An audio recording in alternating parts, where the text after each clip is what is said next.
Zinaa inasababisha mambo ya hatari. Niulize mimi daktari wa mitishamba Sheikh, unajua kaswende we, unajua gonoria we, vitu hivi vikikupata mpaka mama yako mzazi unamuonesha, hatari. Sehemu ya siri inakatika na wazinifu, kwa sababu kila mziniwa na mzinifu ana roho mbaya. Kwanza hakuambii kama anayo ya maradhi, hujamletea wewe, lakini lazima akukomeshe. Si bora hiyo kaswende na hiyo gonoria, kuna chengine kimezuka kinaitwa visunzua. Ukikutana navyo umekwisha Sheikh, umekwisha. Watu wanalia kama watoto wadogo, unachungulia kaburi hivi. Haya yote ya nini haya? Haya yote ya nini? Usidili na mwanamke hummiliki. Kama ni mkeo, kuna amri, nataka niende, hakuna kwenda, nataka nitoke, hakuna kutoka, kaa ndani. Anapokwenda unamjua, lakini ni mzinifu hummiliki Sheikh. Ataongea na wewe maneno mazuri, afu anakufanyia khiana, anakwenda hivi, analeta maradhi. Kwa umri uliokuwa nao, hata mtoto huna, ukakanyaga janga la ukimwi, si ushakwisha wewe? Kwanza ukipata maradhi ya kisasa, hilo tendo lenyewe hutaki ukithirishe tena, baki utachungulia kaburi sasa hivi, utaishi kwa matumaini. Haya yote ndo asema la taqrabu zina innahu fahishatan wa saa sabila. Mwenyewe aloumba vitu vyake asema hii njia mbaya, lakini pia inapunguza umri. Hatari zaidi, zinaa inasababisha khiyanatul lisan. Ile siku ya kufa ile, tamka la ilaha illa Allah, usemi nakufa. Bwana huijui? Najua. Sema sasa, unasema mengine, kiwewe cha madhambi. Kafaratu dhunub, inaondosha akili. Zinaa inaleta umaskini, inaondosha haya. Na nikuambie kitu cha msingi pia, hata siku moja huwezi kuwafikishwa ukazini na mtu akairidhisha nafsi yako, haiwezekani.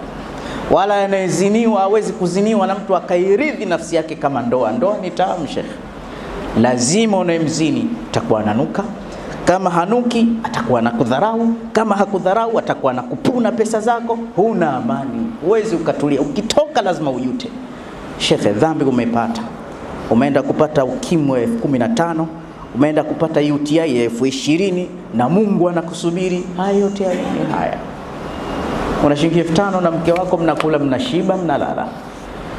Kwa hiyo ndani ya Ramadhani ni juzi tu, mpaka wengine hatujamaliza 6 ya Shawwal, tuliweza kuyaacha haya. Angalia wewe mwenyewe, jipigie mahesabu, pesa zako ngapi zimepona baada ya kuacha zinaa. Sasa zinaa ubaya wake, inaua kimya, inakufunga mikono. Maisha haya magumu, wewe tafuta pesa kwa bidii, mweke Mungu mbele. Ukipata pesa, hasa sisi Waislamu tuna bahati, mpaka 4 unaowapenda Sheikh, unamzuka wa Arabu kaoe. Na kama nia yako, wallahi nakwambia, kama wewe hupendi kumwasi Allah, hupendi zinaa, weka nia tu. Mungu, mimi wanawake wa Kiarabu roho inaniuma, Mungu atakupa uwezo, utaoa Mwarabu. Wala Mungu atizami pesa, nipe na Muhindi, nipe na mzungu, nipe na mbongo. Yani we chagua unayemtaka, na utaona wote na mambo yao watakuwa chini yako kabisa, na utotosheka kwa jambo hili. Lakini pia kuna baadhi ya wanawake, mimi katika tafiti na dua ninazozisoma, unamkuta mwanamke ana majini mahaba. Akiwa na majini mahaba, mnachukuana mnaenda kuziniana. Wale majini wenyewe wanajua amemuoa ni mkewe. Mwisho, kwa sababu huna kinga ya Allah, wanapewa taufiki, unakufa. Kwani nyinyi mara ngapi mmesikia kuna mwanamke fulani kila akiingiliwa mwanaume anakufa, na wewe unajipeleka tu? Nao majini mahaba watakuacha vipi? Na ili wasikupate kwa dua gani Sheikh, na wewe umeenda kumwasi Allah? Haya yote unayaokota kwa sababu ya uzinifu. Uzinifu ni jambo baya sana. Kwa hiyo hili tulikemee kwa sababu linaumiza. Wale wanaotaka uchumi, kataeni hili jambo. Nyie hamuoni bwana, hata waganga wa kienyeji hatuwaweki katika mizani za sheria, lakini wakitaka kumfanyia mtu matibabu, miongoni mwa masharti ambia usilale na mwanamke. Wanakusudia usizini, hata mitego yao inabatilika. Kuna kauli imenitisha, kumbe hata washirikina wa zamani ilikuwa hawazini, kina Firauni, kina Abu Jahali. Wewe unayatoa wapi madhambi kama haya? Kwa hiyo tuliacha Ramadhani. Baada ya kuishi Ramadhani, yule ambaye atakayefanikiwa kuacha jambo hili, Mwenyezi Mungu atamsaidia sana. Jengine mabwana, sala.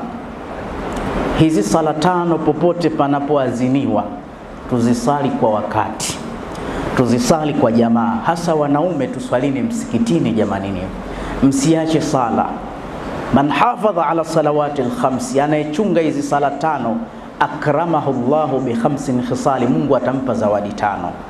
Tuache zawadi zote, moja tu, yarfau anhu dhaiqa al-aish, Mungu atamuondolea maisha magumu.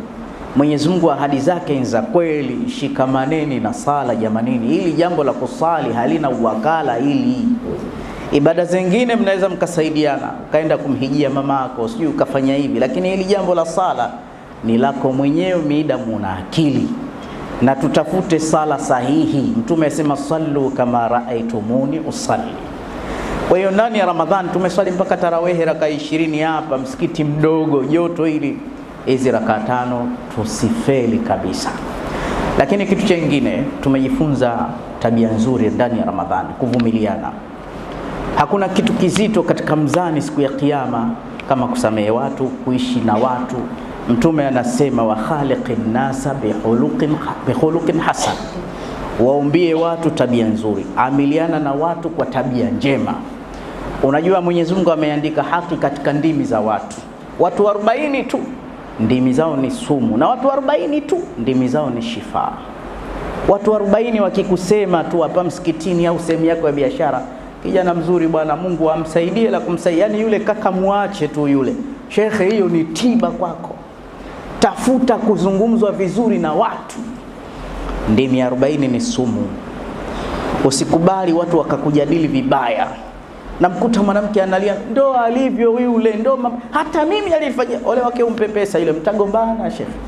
Usimpe akopeshe kitapeli.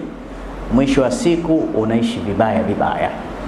Ndio maana baadhi ya watu ambao wameshika uongozi, pengine sehemu mfano za serikali au mashirika au wapi au kwenye makampuni, alafu akawa na dhulma, mwisho wanaondokaga vibaya vibaya. Uzee wao amepata stroke, amepata kupoza, wana matatizo mengi, wanakufa mafukara. Mtu yoyote aliodhulumu watu hana salama. Tafuta watu wakuseme vizuri. Ndimi za watu ni dua. Ili usemwe vizuri, ishi na watu na muamala mzuri na watu. Wazee wape haki yao, usimdharau hata mtu mmoja. Hata mtu usimvunjie heshima, hata kama mwenyewe hana heshima. Huna hata mtu mmoja akufaa wewe kumdharau. Kwa nini umdharau mtu? Haya yote tulijifunza ndani ya Ramadhani. Lakini pia tumejifunza kuomba. Na muomba Mungu hachoki. Pia tujitahidi sana kumwomba Allah subhanahu wa ta'ala. Lakini la mwisho, yale mazuri yote tuliyofanya dhidi ya Ramadhani, inshallah najua yamekwenda akhera, lakini yanasaidia na dunia. Muombe Mwenyezi Mungu akufutie madeni kwa zile siku 30 ulifunga. Muombe Mwenyezi Mungu akufutie madeni kwa zile tarawehe zote ulikuwa ukisali. Ufikiri ilikuwa rahisi? Si amri ya Mungu tu. Ilikuwa ni amri ya Mungu, lakini kuna siku unasema bwana, leo saumu imenichukua. Siku nyingine unaamka kichwa kinauma, taabu, dhiki, mtindo mmoja. Saa nyingine mkeo unamuona hivi na unamwacha. Yote hii ni Ramadhani. Ile dhiki ile, muombe Mwenyezi Mungu yako ambayo yamefeli. Mwenyezi Mungu, basi dua zangu usikubali. Hata hii ibada yote ya Ramadhani hii, basi nifanyie kadha. Utaona Mwenyezi Mungu atakufanyia. Kwa hiyo tuone Ramadhani kuipata ilikuwa si ujanja, ni neema kubwa sana. Lakini la pili pia, tumuombe Mwenyezi Mungu kwa yale tuliyochuma ndani ya Ramadhani. Na tumuombe tena Allah atubakishe mwakani tufunge tena Ramadhani.